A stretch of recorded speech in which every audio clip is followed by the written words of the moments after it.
tenir voilà, s'il te plaît.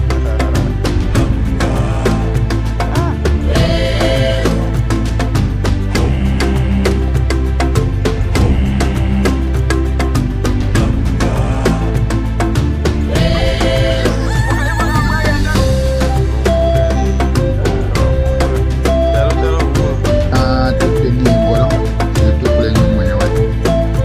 Là, il y a